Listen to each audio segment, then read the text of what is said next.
solo una vida que pronto pasará, y solo lo que hice por Dios permanecerá.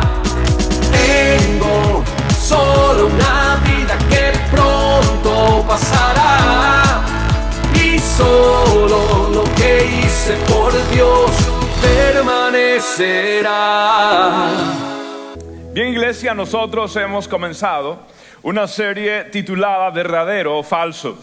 En la primera semana nosotros quisimos estudiar y verlo desde un punto de vista humanista, de las personas haciendo preguntas francas y genuinas, donde preguntaban, ¿realmente Dios existe? Y luego la semana pasada nosotros vimos lo que las personas preguntaban, ¿cuál camino lleva a Dios? ¿Qué religión tiene la verdad? Ahora, todos estos temas que nosotros vamos a estar hablando durante esta serie siempre tienen que reducirse o referirse a qué autoridad, con qué autoridad nosotros hacemos las declaraciones que hacemos. Y los cristianos creemos que toda declaración que nosotros hacemos tiene que estar basada en la palabra del Señor. Así que nosotros creemos en la Biblia. Ahora, la pregunta de esta noche es esta: ¿cómo sé yo que la Biblia realmente es la palabra del Señor? ¿Cómo yo sé que la Biblia realmente es lo que Dios dijo? ¿Cómo sé que no fue alterada, por ejemplo? ¿Qué tal que alguien la haya cambiado, que alguien la haya alterado? ¿Cómo sé yo que esto ha permanecido tal como Dios lo dijo? Hoy vamos a nosotros ver si realmente la Biblia es la palabra del Señor. De todas maneras, el libro Mormón, según Joseph Smith, es la verdadera palabra de Dios. Si nosotros le preguntamos el Corán, supuestamente dicen los musulmanes, es la palabra del Señor. Nosotros podemos ver el Bhagavad Gita de los hindúes, que supuestamente esa es la palabra del Señor. Si le preguntamos a los comunistas, dicen, bueno, es el manifiesto comunista de Karl Marx. ¿Cuál es verdaderamente la verdad? ¿Cuál es la fuente? Nosotros nuevamente declaramos como creyentes que la fuente de toda verdad está en la palabra del Señor. Y por eso el enemigo ha atacado la palabra del Señor. A través de la historia no ha habido un libro que ha sido más denigrado que la palabra del Señor. Muchos lo aclaman, otros lo critican, otros lo denigran, otros lo condenan y condenan la palabra del Señor. Dentro de ellos hubo un pensador llamado Voltaire. Voltaire dijo que cuando él muriese, la Biblia iba a desaparecer 100 años después. Y cuando Voltaire murió en 1778, se equivocó Voltaire, porque precisamente su casa, 50 años después, la misma imprenta que él utilizaba para imprimir materiales ateos en contra de la palabra de Dios, ahora la misma imprenta se estaba utilizando para imprimir Biblias, y su casa se convirtió en una distribución de las sociedades bíblicas en Génova. ¿No cree usted que eso es maravilloso? Ver cómo Dios ha mantenido su palabra íntegra a través de los siglos y a través de los tiempos. ¿Sabe por qué? La Biblia dice en Isaías capítulo 40 versículos 8: séquese la hierba, marchítese la flor, la palabra del Señor nuestro permanece para siempre. Y no importa quién se levante, no importa quién se oponga, la palabra del Señor va a prevalecer. Ahora, ¿de dónde sale la Biblia? Bien, el término Biblia viene de una palabra en griego que significa biblos. Biblos realmente significa prácticamente libro de libros. Es más, uno de los grandes de la historia, Jerónimo, le llamaba la biblioteca divina. Estos 37 libros del Antiguo Testamento y luego el 39 libros del Antiguo Testamento y 27 del Nuevo Testamento. Ahora, es interesante cómo esto se formó. Hubo un hombre llamado Atanasio en el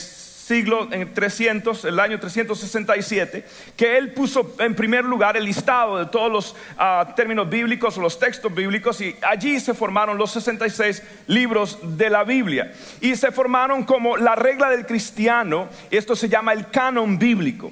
Ahora, 30 años después, el año 397, en el concilio de Cartago, África, se añaden unos libros más que se le conocen como los libros apócrifos.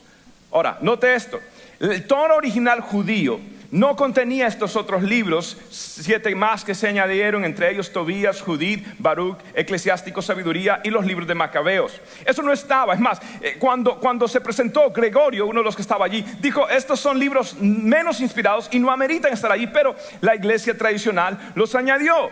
¿Y cómo sabemos que esos libros no pertenecen al verdadero canon bíblico? Bien, por varias razones. Por ejemplo, si usted ve lo que dice Tobías, capítulo 4, uno de esos libros apócrifos, versículo 11 dice: la limosna libra de todo pecado y de la muerte. La limosna, sí, libra de todo pecado y muerte. Eso es lo que dice en un libro apócrifo que fue añadido en la Iglesia Popular Católica. Dice luego: pon tu pan y tu vino sobre una sepultura del justo. 6:8 dice: respondió el ángel a Tobías y le dijo: si pusieres sobre las brasas un pedacito del corazón de pez, su humo ahuyenta a todo género de demonios. Esto parece más Walter Mercado que la Biblia, Dios mío, pero está allí. Entonces, ¿cómo yo sé que eso no está ahí? Porque precisamente usan términos literarios que no están en la Biblia. Está fuera el contenido de todo lo que es la doctrina bíblica, y las citas históricas no encajan con todos los demás libros de la Biblia, y por eso fueron añadidos los llamados libros apócrifos. Ahora, lo que nosotros tenemos ha sido preservado a través de los años. ¿Sabe por qué? Por un grupo llamado los escribas.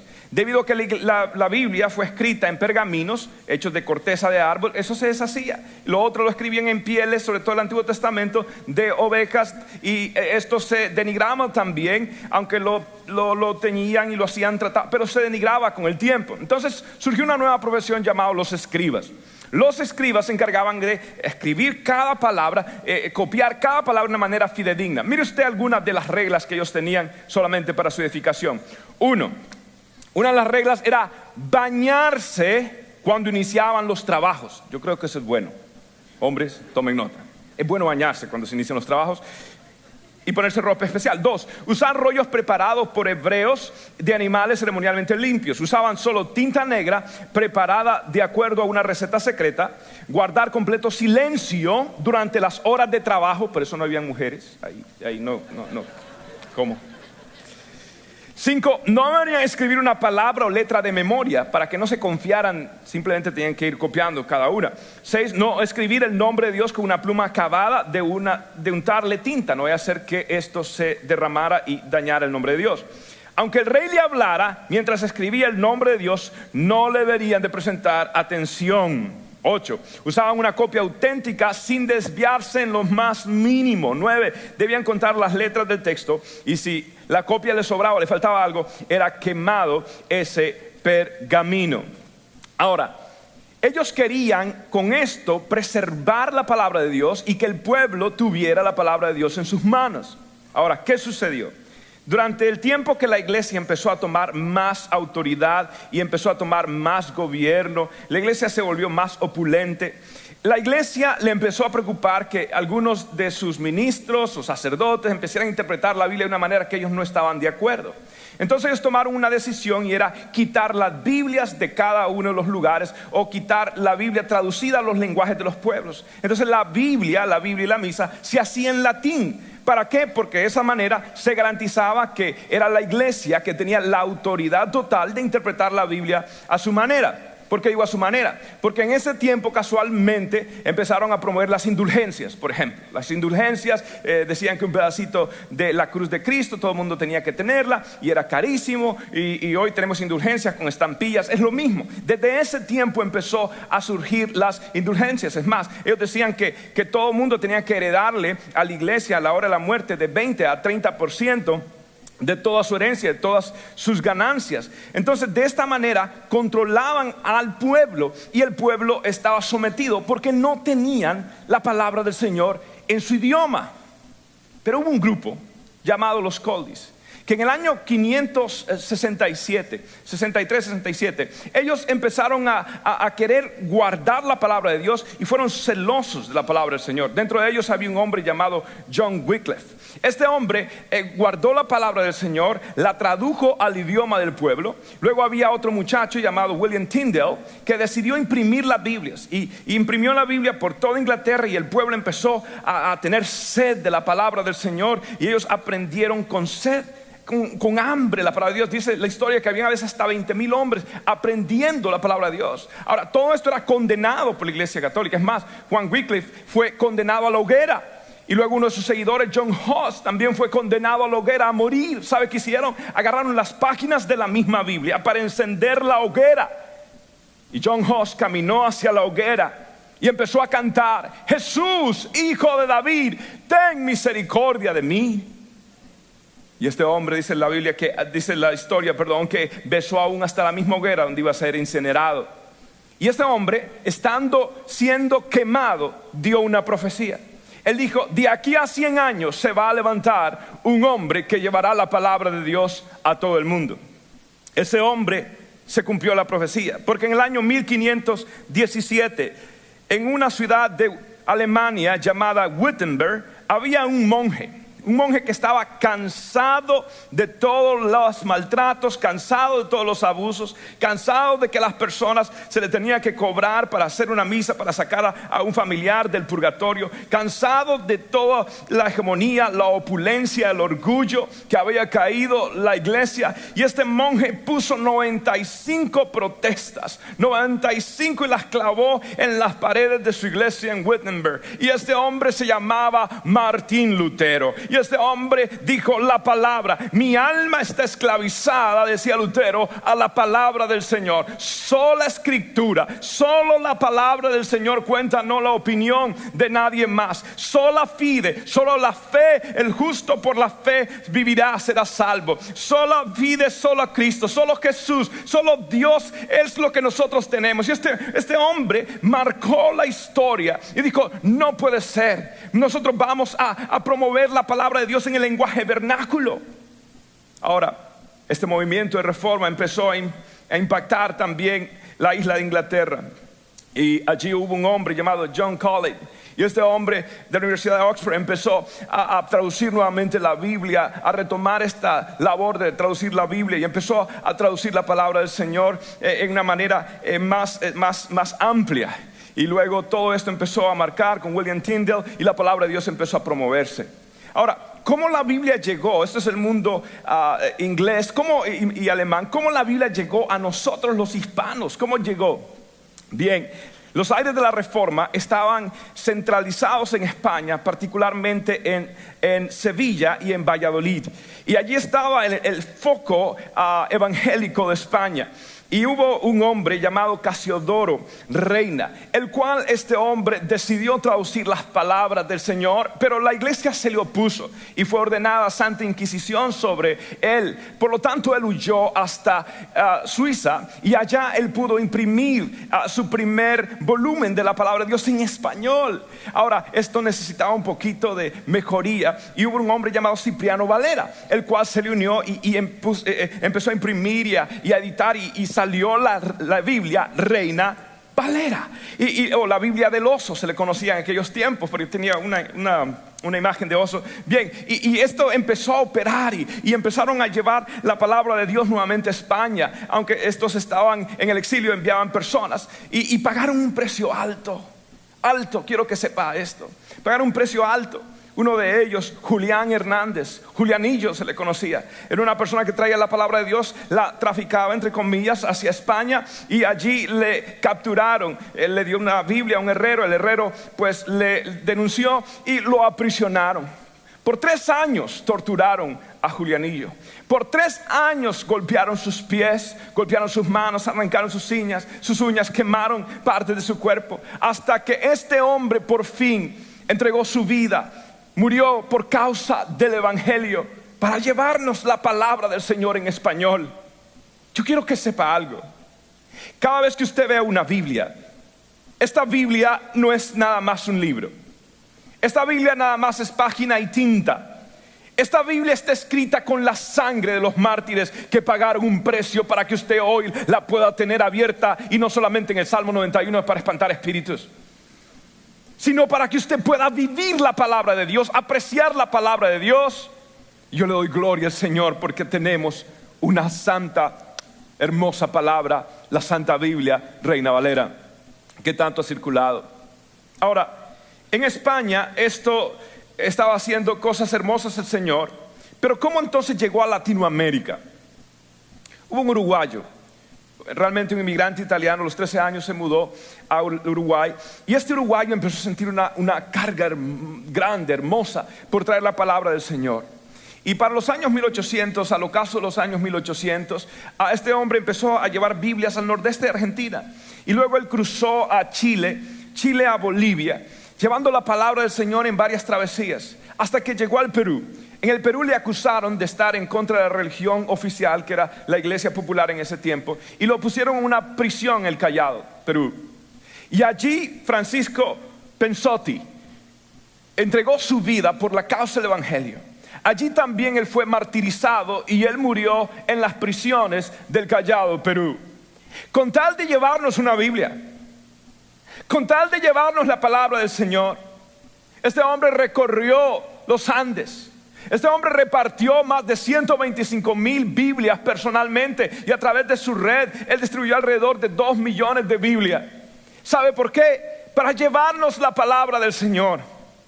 Con razón los judíos tienen un mezuzá en sus puertas, un pequeño recordatorio en cada puerta, donde está allí el Shema Israel, donde está la palabra del Señor, están los mandamientos del Señor. Y cada vez que ellos salen de ese lugar, ellos besan sus casas, ellos besan donde está en el dintel de sus puertas el mezuzá.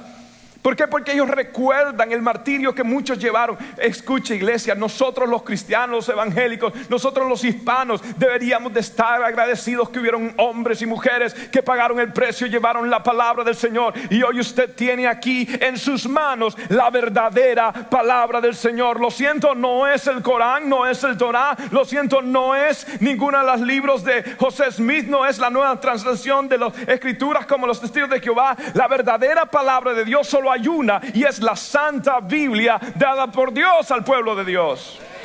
Aleluya, aleluya, aleluya. Así llegó la palabra del Señor a nosotros, y hoy por eso nosotros tenemos el privilegio de tener la palabra de Dios. Y cada vez que usted me ve predicando y me ve emocionado, no es estilo, no trate de copiar estilos, es convicción. Eso no se compra, eso se vive, eso se siente, eso es real, eso no es elocuencia, eso es pasión que consume. Por eso Martín Lutero, ¿sabe que Martín Lutero quebró 10 púlpitos durante su vida mientras predicaba? Así que dele gracias a Dios que yo no tengo ninguna cinta negra de artes marciales que ahora este púlpito. Pero es la pasión por el evangelio. Ahora, entonces, ¿es la Biblia la palabra de Dios? Vamos a ver 3 evidencias, ¿sí? Vamos a ver 3 evidencias si la Biblia es la palabra de Dios. La primera evidencia es la evidencia interna. Diga conmigo, evidencia interna. Es la evidencia interna. Miren lo que dice la Biblia en 2 de Pedro 1, versículo 16. Cuando les dimos a conocer la venida de nuestro Señor Jesucristo en todo su poder, no estábamos siguiendo sutiles cuentos supersticiosos, sino dando testimonio de su grandeza, que vimos con nuestros propios ojos. Vimos con nuestros propios ojos. Quiero que sepa algo. Cuando Mahoma supuestamente tuvo la revelación del ángel Gabriel a dictarle el Corán, allí no había ningún testigo. Cuando Joseph Smith se le dio el libro Mormón, Gabriel otra vez, allí no había ningún testigo.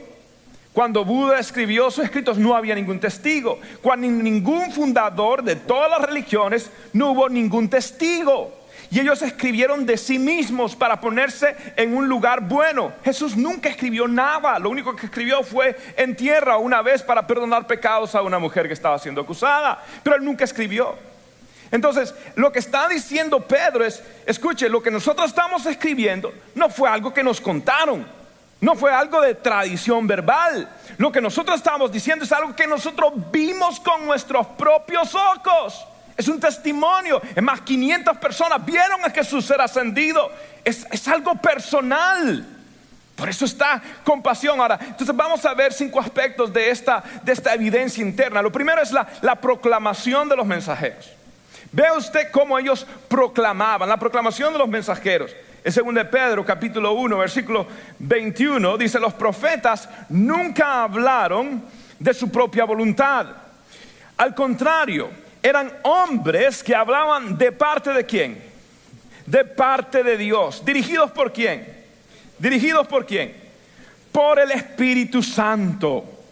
Por el Espíritu Santo. Mire, ellos sabían que no era invento de ellos, sabían que no era inteligencia de ellos, dones de ellos. Mire, algo que a mí me gusta en cada servicio es que nosotros nos esforzamos, porque para el Señor hay que dar lo mejor. Pero hay algo que uno sabe que no es uno, es el Señor. Es Dios que va poniendo todo, es Cristo y que le va dirigiendo a uno, es el Espíritu Santo que todo lo va hermoseando con la hermosura de su santidad. Y eso es lo que ellos sabían, de que no eran ellos, era el Espíritu Santo a través de ellos trayendo esta palabra. Mire, muchas veces ellos dijeron cosas que ellos nunca entendieron. Muchas profecías, la mayoría nunca la entendieron ellos. Nunca la entendieron porque eran para tiempos futuros, porque eran para tiempos, décadas más adelante. Isaías profetizando 700 años por amor a Dios. Es más, cuando alguien profetizaba, aún cuando se dice en la Biblia todo ojo le verá, nadie creería que todo ojo le verá. ¿Cómo hacer que todo ojo le verá? Ahora tenemos la televisión, es más entendible ese tipo de profecía. Ellos mismos escribían cosas que ellos mismos no entendían. Lo que ellos sabían que era el Espíritu Santo poniendo, y todas esas profecías sin excepción se cumplieron. ¿Por qué? Porque no era una concepción, era una inspiración, era un soplo divino de Dios sobre la vida de ellos, y estaban siendo inspirados, la proclamación de los mensajeros. Ahora ve algo, la centralización de su mensaje. Segundo lugar, ve la centralización de su mensaje. Mire, póngase a pensar. Nosotros muchas veces estamos acá, somos contemporáneos, y aún así no nos podemos poner de acuerdo en varias cosas, ¿sí o no? No nos podemos poner de acuerdo en varias cosas. Es difícil ponernos de acuerdo. Por ejemplo, ¿cuántos de ustedes creen cuál es el mejor partido político de Estados Unidos? ¿El demócrata o el republicano? ¿Cuántos creen que el demócrata? ¿Cuántos creen que el republicano? Después de las elecciones pasadas nadie quiere levantar la mano. Ok, no nos podemos poner de acuerdo, obviamente que no. En términos más sencillos, ¿cuántos de ustedes creen que el mejor equipo del mundo es el Barcelona? Ok. ¿Cuántos de ustedes creen que el mejor equipo del mundo es el Madrid? Ay, Dios mío. Ok, qué bueno que piensa así. Ok, ve usted, no nos podemos poner de acuerdo. Cada uno tiene un pensamiento. ¿Cuántos de ustedes creen que le deberían de dar papel a todos los indocumentados? Levante la mano. Claro, ahí sí, ¿verdad? Todos unidos pensaremos, todo lo demás. Perfecto, qué bien. Pero normalmente no nos podemos poner de acuerdo. Ahora piensen esto. Estas personas que escribieron la Biblia son más de 40 autores, ¿ok? Ellos escribieron un espacio de un milenio, 1500 años, ¿ok? Ellos escribieron esto en 3 diferentes continentes: Asia, África, Europa, ¿ok? En 3 diferentes idiomas: arameo, hebreo, griego, ¿ok? Ellos escribieron en diferentes circunstancias. Uno estaba preso, otro estaba en un palacio, otro estaba en una prisión, otro estaba en el exilio, otro era un rey de diferentes posiciones, el otro era un esclavo, el otro era un pastor en el caso de Amós, el otro era un médico en el caso de Lucas, el otro era un colectador de impuestos en el caso de Mateo. Y así todo el mundo tenía una profesión diferente. ¿Sí? Todo el mundo te escribía por razones diferentes. Uno escribió para consolar, Zacarías por ejemplo, al pueblo de Israel en medio del exilio. Otro escribió para dejarles saber a los judíos que Jesús era Dios, en el caso de Mateo. ¿Sí? Por eso comienza con genealogía, porque era importante la genealogía para los judíos. Y cada libro de la Biblia tiene una perspectiva, una intención, un trasfondo, un actor que tiene diferentes posiciones, diferentes continentes, diferentes idiomas, pero todos hablaban de un mensaje, y el mensaje es: porque de tal manera amó Dios al mundo que dio a su Hijo unigénito, para que todo aquel que en él crea no se pierda, mas tenga la vida eterna. Aleluya. Ese era uno solo mensaje a través de todas las épocas, milenias. Wow, aleluya. A mí me emociona saber que Dios tenía centralizado cada uno de estos mensajes. Ve usted, en tercer lugar, la precisión profética. Todo el mundo habla de Nostradamus, que Nostradamus esto, que Nostradamus lo otro. Mire, era simbología y la gente lo estiró para que supuestamente luzca como que se cumplió. No, todas las profecías bíblicas se han cumplido. En el caso de Jesús, por ejemplo, Isaías profetizaba 700 años antes y todo se cumplió. Si no, vea esta pequeña lista. En Isaías dice que nacería de una virgen. En Mateo 1:18 se cumplió. Nacería en Belén, Micaías 5:2. Mateo 2:1 se cumplió. Ungido por el Espíritu, Isaías 11:2. Mateo 3:16 se cumplió. Estaría en un pollino o asna, Zacarías, y luego Juan lo dice que se cumple. Sería traicionado por un amigo, que guardaría silencio frente a sus angustiadores. Sería golpeado, escupido, echarían suerte sobre sus vestidos. Sería crucificado, se le daría a beber vinagre. Sería abandonado por Dios. Resucitaría al tercer día. Wow, todo esto se cumplió. Es una precisión profética. Es más, la palabra precisión y profecía van de la mano. Era una precisión profética. Todo se cumplió. Años, 700 años, en algunos casos 1400 años de profecía, y se cumplió en la persona de Cristo Jesús. Hubo un profesor que quería hacer el análisis y matemáticamente él decía era como ganarse la lotería todos los días por cientos y cientos y cientos y cientos y miles de años. Es imposible, en otras palabras, pero tenemos a un Dios perfecto, perfecto, en una precisión profética. ¿Por qué? En el inciso D está la respuesta: porque creemos que es inspiración divina. Creemos que es inspiración divina. Esto es el Ruach HaKodesh. Ese es el Espíritu Santo soplando. Por eso Jesús decía: mis palabras son vidas. Mira lo que la palabra del Señor dice en 2 de Pedro capítulo 1 versículo 21. Porque nunca la profecía fue traída por voluntad humana, sino que los santos hombres de Dios hablaron siendo como inspirados por el Espíritu Santo. ¿Quién lo inspiró? El Espíritu Santo. Segundo Timoteo 3, versículo 16. ¿Alguna parte de la escritura es inspirada por Dios? Dice. No, toda, diga conmigo, toda la escritura es que es inspirada de Dios. Toda la escritura es inspirada de Dios. ¿Cuántas veces yo llego a la palabra del Señor y le he leído ese mismo texto bíblico, hermanos? Y cada vez que pasan los años, vuelvo a leer la Biblia y encuentro algo nuevo, algo nuevo, algo nuevo. Es una fuente y siempre estoy aprendiendo algo nuevo. Pónganse a pensar, mire, ¿cuántos de ustedes por lo general si ven una película 2 veces? ¿Cuántos de ustedes ven una película 2 veces? 2 veces. Ok, tenemos gente fanática. Ok, si le gusta. Por ejemplo, yo veo 2 veces he visto Gladiador. ¿Sí? Gloria a Dios. Me practico guerra espiritual, por eso veo esas cosas. Ok, 2, 3, ya, me raya. Ok, pero ¿qué hace que uno venga los domingos, domingo tras domingo, domingo tras domingo, y uno llega aquí a la iglesia y uno siente que el Señor lo llena, lo renueva, lo transforma, lo jamuquea en buen cubano, lo sacude y uno sale como que si fue al quiropráctico? Llego a la casa, aleluya. Salgo yo, pero lleno de bendición. Le digo: mi amor, gloria a Dios, oremos por los alimentos. Porque uno, no sé, la gloria del Señor, la felicidad, porque es vida. La palabra de Dios. Quiero que sepa algo: en esta iglesia hay palabra de Dios. Quiero que sepa, en esta iglesia hay vida del Espíritu Santo. Quiero que sepa, hay desborde del Espíritu Santo. Hay vida abundante. Aleluya, aleluya. La vida Zoe, la vida que Dios promete, la vida del Espíritu, la vida Neuma. Es hermoso. Ahora, esta es la inspiración divina.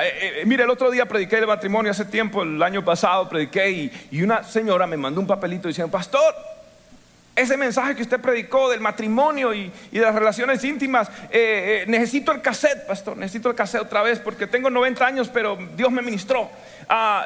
Wow, inspirada la señora. ¿De dónde sale? Solo Dios tiene vida. Resucita muertos. Ahora, escuche esto. Esto es importante. ¿Por qué es importante saber que el soplo de Dios habita en su palabra? Porque Jesús dijo: mis palabras tienen vida. ¿Por qué es importante que usted lo entienda?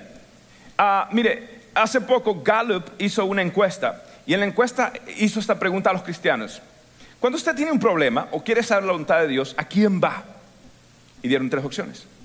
La primera opción era: sus líderes religiosos, o sea, pastores, lo que sea, ¿ok? Líderes religiosos. Segundo, la oración y el Espíritu Santo.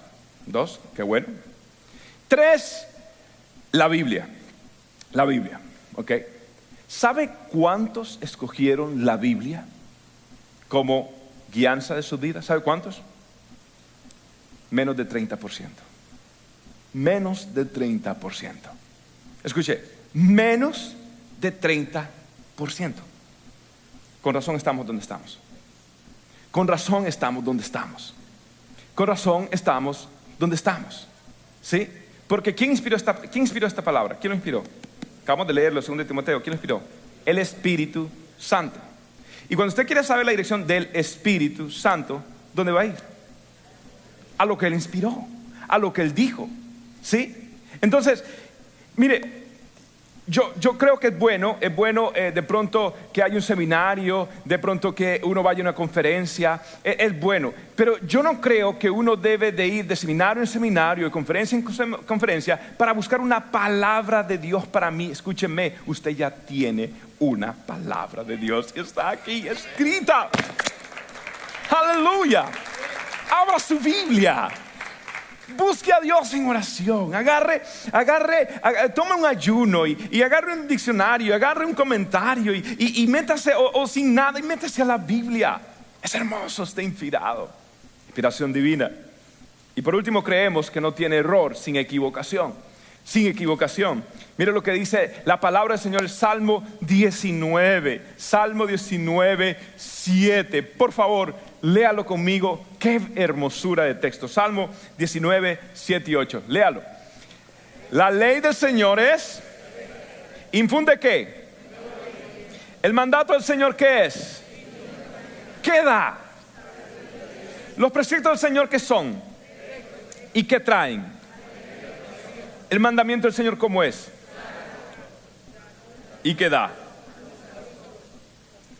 Da luz a los ojos. Mire, la ley del Señor. ¿No le da gracias a Dios por ese texto? Mire, a mí me emociona leer la Biblia. Para mí, Biblias están a veces marcadas, manchadas, ¿sabe de qué? De lágrimas. Ningún libro en mi vida me ha sacado tantas lágrimas como la Biblia. He llorado, Dios mío, sobre la Biblia. Alguien decía, una Biblia abierta es una puerta cerrada a Satanás. Yo lo creo con todo mi corazón. Y aquí está todo. Y yo creo que la Biblia no tiene errores. Mire, muchos dicen, no, que hay una contradicción en la Biblia. Quiero que sepa que hay muchos que argumentan esto, pero cuando uno ve, por ejemplo, los evangelios, uno dice que Jesús sanó a 2 ciegos, dice un evangelio. El otro dice Jesús sanó a 1 ciego. Óigame, ¿a quién sanó? ¿A 2 o a 1? Bien, uno de los evangelios quiere enfocarse en uno de los que fue sanado, y ese uno fue sanado porque él regresó y le dio gracias a Jesús. Entonces, un evangelio se enfoca en esto. Recuerda, un evangelio era hecho para los judíos, Mateo, por eso comienza con la genealogía. Entonces, todo su énfasis va a ser más judaico. El otro es para los gentiles, otro para los romanos, el otro es para los griegos koines. Entonces, pero todos los evangelios, ni les digo cuál. ¿Sabe por qué? Porque yo quiero que usted agarre los evangelios todos como palabra de Dios, no para un griego, no para un romano, no para un gentil, no para un judío, para usted. Pero cada uno de los evangelios tomó un vistazo. Entonces son 4 puntos de vista, 4 observaciones. No son contradicientes, sino complementantes. Se complementan ellos, no se contradicen. Y entonces usted puede leer la Biblia y hay muchas evidencias. Pero ¿sabe qué quiero que sepa? La Biblia es precisamente esa fuente de inspiración que le va a guardar. La Biblia dice, la ley del Señor es perfecta. Y cada vez que usted camina, la Biblia dice, bienaventurado el varón que no anduvo en consejo de malos, ni en caminos de escarnecedores, si en escarnecedores se ha sentado, sino que en la ley del Señor está su delicia, y en ella medita de día y de noche. Será como un árbol plantado junto a corrientes de agua, que da su fruto a su tiempo, y su hoja no cae, y todo lo que hace prosperará, dice la Biblia. La palabra de Dios es vida. Mire, supe de un soldado coreano que su madre, antes de irse, le regaló un Nuevo Testamento, ¿sí? Y se lo puso en su bolsillo. El muchacho fue un francotirador, le dio un disparo y la bala cayó en su pecho. Pero ¿saben qué estaba allí? ¿Qué estaba allí? El Nuevo Testamento, un azulito que dan como los edeones, creo. Allí está el Nuevo Testamento. El soldado, cuando abrió y vio que la bala había perforado, él se quedó maravillado y abrió la Biblia. ¿Y sabe dónde había parado la bala? En el Salmo 91. Caerán a tu lado 1000 y 10,000, mas a ti no llegará. Bendito el nombre del Señor. Aleluya, aleluya. Oh, I am happy. I love the word of God. Amo la palabra de Dios. Vea la evidencia externa. Esa es la evidencia interna. Vamos a ver la evidencia externa. La Biblia dice: el cielo y la tierra pasarán, pero mis palabras jamás pasarán. Y esa es la evidencia externa. Mire, hay tantos argumentos en contra de la Biblia: que el diluvio no sucedió, que el mar rojo realmente no se abrió, que Jericó realmente no fue derribada de la manera que dicen la Biblia, que algunos reyes que menciona Josué no están, que algunas tantas cosas, que Poncio Pilato, por ejemplo, por muchos años Discovery Channel, todo esto estaban haciendo series de que no existía hace décadas atrás. Pero poco a poco han ido descubriendo que sí es cierto, que sí es cierto. Entonces, si usted quiere saber, mire, por ejemplo, la arqueología. Un arqueólogo llamado Nelson Glueck dijo: ningún descubrimiento arqueológico ha negado alguna vez tan siquiera una referencia bíblica. Si usted quiere saber más de todo lo que es arqueología, hoy no voy a tomar de ese tiempo. Le voy a recomendar 2 libros. Yo leí un libro de ellos cuando tenía, creo que 13 años. Fue uno de mis primeros libros que impactó mi vida. Se llamaba Evidencias que exige un veredicto, de George McDowell. Y este libro es hermoso. Y el otro libro es El caso de Cristo, que es un libro más reciente. Estos libros, si usted tiene preguntas de todo lo que es arqueología, de todo lo que es bibliografía, de todos los argumentos que la gente pone en contra de la Biblia, tome estos libros, hágalos parte de su biblioteca. Okay. A mí me sorprende que hay cristianos que tienen una colección de CDs y ningún libro cristiano. Dios mío. Son cristianos que quieren danzar para Jehová, pero se los va a llevar el diablo porque no están basados en nada. No tienen palabra de Dios, no están fundamentados en nada, no tienen Biblia. Es necesario estar arraigado en la palabra del Señor. ¿Sabe por qué? Porque usted puede creer la Biblia. Créela y serás salvo. Practíquela y serás santo. Léela y serás sabio. Aleluya, toma la palabra del Señor. Ahora, estos libros le pueden ayudar. Entonces, desde el punto de vista bibliográfico, ¿cuántos de ustedes creen que existió Platón? ¿Cuántos creen que existió Platón, el filósofo Platón? Yo creo que existió Platón. ¿Cuántos de ustedes creen que existió el filósofo llamado Tazón? Cucharón. No existieron ni Tazón ni Cucharón, solo Platón. Ok, lo estaba probando. Pero ¿en qué nos basamos de que Platón sí existió? Bueno, nos basamos en siete copias del original. Sí, 7 copias de la República se llamaba de Platón. Nos basamos creemos en la Ilíada de Homero, porque hay el que más tiene evidencia, 643 manuscritos. Creemos en Sócrates, porque solo hay 5 manuscritos. ¿Usted sabe cuántos manuscritos de la Biblia hay? La gente cree en todo eso. Todo el mundo habla de Sócrates, de Platón, Cucharón y Tazón. Mentiras, esos últimos 2. Pero la gente ni sabe, basado en 7 copias. En 643 en el caso de Homero. Pero escucha eso, ¿sabe cuántas copias del Nuevo Testamento hay? ¿Sabe cuántas copias originales del Nuevo Testamento hay? Nada más del Nuevo Testamento hay 24,000 copias. 24,000 copias. Mire, para el año 950 hubo una tendencia en los seminarios, lamentablemente, a un cristiano que se llamaba God is Dead. La muerte de Dios. La Time lo publicó en su portada, God is Dead. Y era una teología que básicamente era: Dios es un Dios inmanente y ahora opera a través de nosotros y nosotros somos los que vamos a traer la salvación, bla, bla, bla. Pero era una mentira de Satanás. Casualmente, y muchos negaban la evidencia bíblica.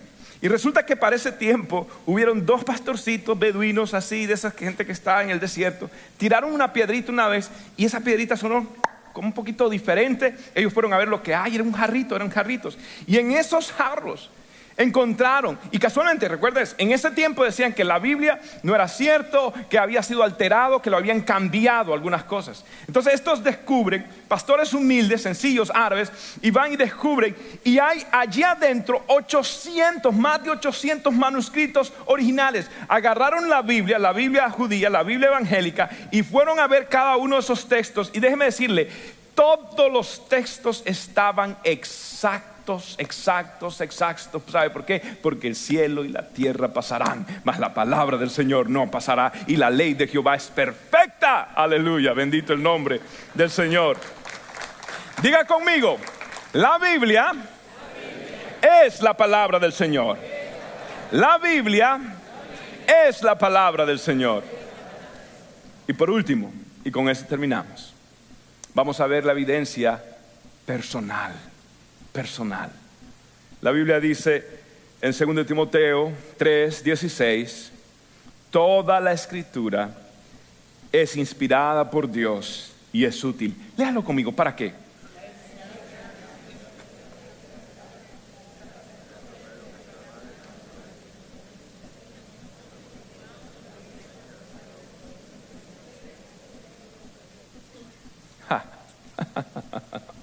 Léalo otra vez.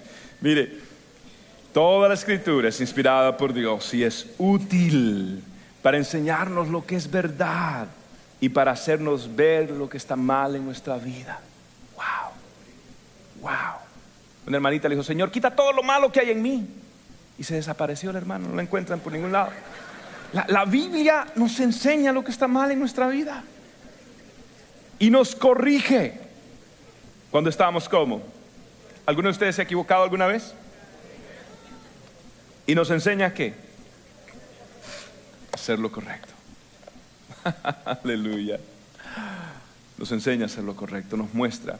Por eso la Biblia dice que el que lee la palabra, le compararé a un hombre que se mira en el espejo y no la hace, dice, le compararé a un hombre que se mira en el espejo y se olvida de cómo era. La Biblia es el mejor espejo que usted puede tener. La Biblia es el mejor espejo que usted puede tener. Y esto es una experiencia personal. Le hago una pregunta, ¿a cuántos de ustedes la Biblia le ha cambiado su vida personalmente? Amén. Ese es el mejor testimonio, ¿sí? La experiencia personal. Ahora yo quiero que ustedes escuchen por los siguientes 5 minutos el testimonio personal de una persona que fue cambiada, de una persona que fue transformada. Y esta persona es nueva en el Señor. Pero su testimonio, yo quiero que escuchen. A veces olvídese de historia, olvídese de elocuencia. Usted no tiene que saber toda la historia, usted no tiene que saber todos los términos. Usted simplemente tiene que tener una experiencia personal. Y yo quiero invitar a mi amigo Miguel. Miguel, ¿cómo estás? Te bendiga. Bendiciones. Siéntate, Miguel. Miguel, cuéntame cómo era tu vida antes de conocer al Señor. Yo viví en un mundo de droga y de alcohol durante 38 años, en la cual yo me fui de mi casa a la edad de los 12 años de edad. Me fui de Miami para Nueva York. Okay. ¿Podríamos subirle el volumen, please? Ok. Tú dejaste tu casa nuevamente a la edad de 12 años, ¿sí? Y te fuiste de Miami hasta Nueva York, hasta tu familia, ¿sí? Ok, ¿y cómo era tu vida de los partidos de los 12 años? ¿Qué empezaste a hacer? Empecé a tomar droga, a fumar marihuana, a oler cocaína, a robar, a asaltar. Pasé hambre, comía de los latones de basura, dormía en los parques, abajo de los puentes, en las cajitas de cartón, me tapaba con periódico para protegerme del frío. Me paraba en la bridiera cuando tenía hambre y la gente me daba en la espalda y yo le cogí odio a la humanidad. ¿Esa era tu vida? Sí, señor. ¿Eras homeless? Estaba homeless. Un mendigo, ok. Y tú tenías pues muchas adicciones. Todas habidas y por haber. Mucha gente cree que las drogas menores no llevan a la gente a hacer las locuras que supuestamente hacer, que la marihuana, por ejemplo, no es mala, la quieren legalizar por algunas partes, y eso no es cierto, ¿cierto? La persona que piense eso está equivocada. Okay. Cualquier droga que usted haga es dañina. Cualquiera, el alcohol, la pornografía, cualquier droga, cualquier adicción que uno tenga es mala. Entonces tú viviste en las calles, no tenías dónde vivir, aguantaste hambre. Ahora, ¿cómo cambió tu vida? ¿Cómo hubo ese cambio? ¿Y por cuánto tiempo lo hiciste nuevamente? ¿Cuánto tiempo estuviste en esto? 38 años. La mitad de eso estuve en la calle, viviendo en la calle. O sea, casi 20 años de tu vida fuiste un pordiosero, casi 20 años de tu vida estuviste en la calle Sí, sin pastor. nadie que te ayudase. Sí, pastor. Sí. ¿Y cómo cambiaste? ¿Hace cuánto cambiaste? Enero 8 fue el último día que yo me drogué y me alcoholicé. Causa de un accidente que yo tuve por la misma droga y el alcohol. Me baraté 3 carros borrachos. Al siguiente día me arrodillé y le pedí de fe y de corazón que mi Dios me cambiara, que yo necesitaba una vida nueva. Y gloria sea el Señor, me ha ido cambiando, me ha ido puliendo a su forma. Amén. Y entonces, ¿cuándo llegaste a la iglesia? Enero 10 llegué a la iglesia, acepté al Señor enero 10, lo acepté, Aleluya. en marzo 10 me bauticé. Gloria a Jesús. Aleluya. ¿Y cuántas veces, o sea, y ahora vienes a la iglesia solo los domingos, me imagino? No, pastor, vengo los martes al grupo de recuperación de aquí. Ok. Los miércoles vengo a Salmos y Proverbios, una clase. Los jueves vengo a un grupo de hombres. Los sábados vengo al culto americano. Los domingos vengo a la clase de Foundation of Christian Faith. Y los domingos pues vengo al servicio suyo. Y ahora pues voy a empezar a servir en el ministerio de tráfico.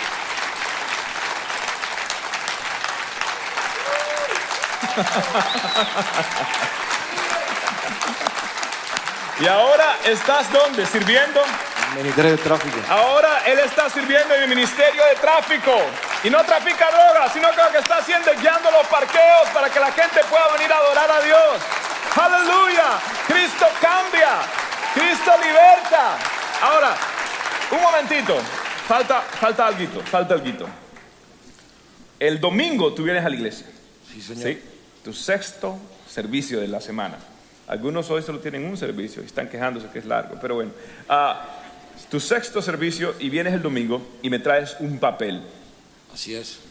Y en ese papel decía algo que yo pensé que era consecuencia de todo lo que había pasado, pero ¿qué decía el papel? Ese papelito era una orden de arresto por las consecuencias que me ha traído mi drogadicción y mi alcoholismo. Okay.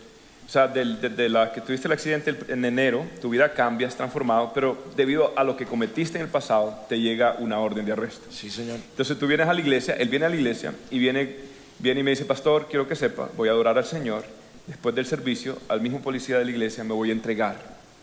Y algunos de los muchachos de la iglesia dijeron, ¿sabes qué?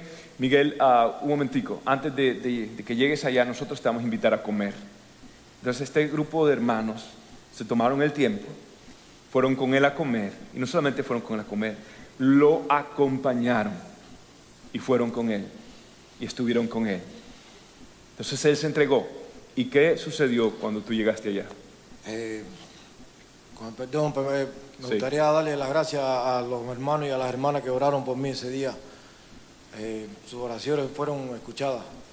Al yo llegar a Gun Club, me quedé sorprendido porque el oficial me dijo que el juez a última hora había cambiado la orden de arresto para OR, que significa Out of My Own Reconnaissance. Que entrara por una puerta y que me iban a dar una fecha nueva para un juicio, que es mayo 7. Entonces, supuestamente ibas a ser arrestado y quedarte en la cárcel. ¿Y cuándo te dejaron ir? Como 7, 10 minutos después.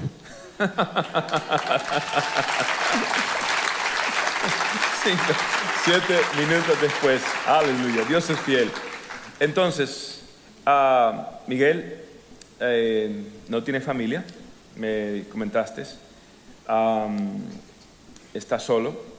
¿Y qué para ti representó? Tú dijiste que le cogiste odio a la humanidad.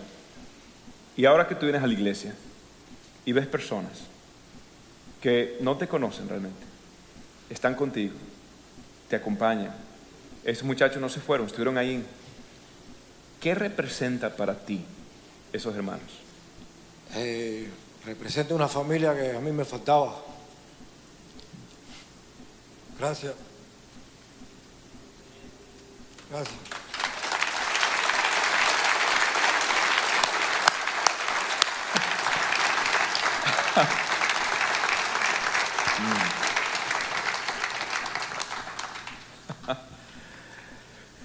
Quiero que sepa, la Biblia dice, de modo que si alguno está en Cristo, nueva criatura es. Las cosas viejas pasaron, Miguel, y aquí todas son hechas nuevas. Ya no estás solo, Miguel. Miguel, esta es tu familia.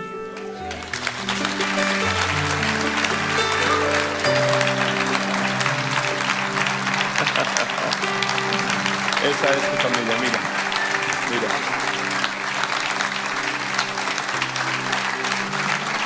Gracias, Miguel. Quédese de pie, por favor. Ese es el Evangelio de Jesucristo. Es real.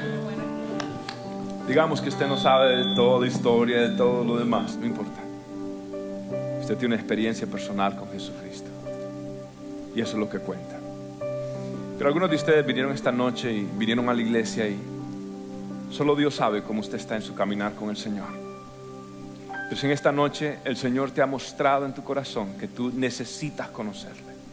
Que tú necesitas, al igual que Miguel, entregarle todos tus pecados, todos tus errores, todas tus fallas. O quizás algunos de ustedes sienten que de verdad han estado descuidados con el Señor y lo que necesitan es reconciliarse con el Señor. Algunos de ustedes conocen del Señor, pero han sido heridos. Han sido heridos. Pero el Señor quiere verdaderamente restaurar tu vida, comenzar de nuevo. Hay un futuro para ti en Dios. Hay un futuro. El Señor te ama y el Señor tiene un plan contigo. Si en esta noche tú dices, pastor, yo quiero estar en paz con Dios, yo quiero entregarme a Jesús, yo quiero reconciliarme con Dios, pastor, ore por mí. Yo lo voy a hacer. Y lo que te voy a pedir es que tú repitas después de mí esta oración. Esta es para las personas nuevas que no conocen del Señor. Y repite después de mí estas palabras donde tú le vas a entregar tu corazón a Jesús. Y lo vas a hacer con toda tu alma, ¿sí? Repite estas palabras, dilas con fe allí donde estás. Di, Señor Jesús. Otra vez, Señor Jesús, te entrego mi corazón. Te entrego mis errores. Te entrego mi pasado. Te pido perdón por todos mis pecados. Hoy quiero reconciliarme contigo. Quiero conocerte. Quiero servirte. Quiero ser libre. Señor Jesús, gracias por morir por mí en la cruz, por resucitar por mí. Y hoy prometo delante de Dios que desde hoy en adelante voy a vivir para el Señor. Le voy a entregar todo mi corazón al Señor. Hago esta oración en el nombre del Padre, del Hijo y del Espíritu Santo. Amén y amén. Tengo solo una vida que pronto pasará, y solo lo que hice por Dios permanecerá. Tengo solo una vida que pronto pasará, y solo lo que hice por Dios permanecerá.